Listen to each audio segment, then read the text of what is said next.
రాయదుర్గంలోని MM Keeravani స్టూడియోను ముఖ్యమంత్రి రేవంత్ రెడ్డి సందర్శించారు. జై జై హే తెలంగాణ గీతంలో స్వల్ప మార్పులు చేర్పులు చేస్తున్నందున అందుకు సంబంధించి ప్రముఖ కవి అందశ్రీ సంగీత దర్శకులు కీరవాణితో చర్చించేందుకు సీఎం స్టూడియోకు వెళ్లారు.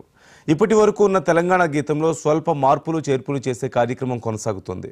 అందులో జిల్లాల ప్రస్తావనతో పాటుగా మరికొన్ని అంశాలు ఉండడంతో వాటి స్థానంలో ఏ అంశాలు ఉండాలి అన్న దానిపై చర్చించినట్లుగా తెలుస్తోంది.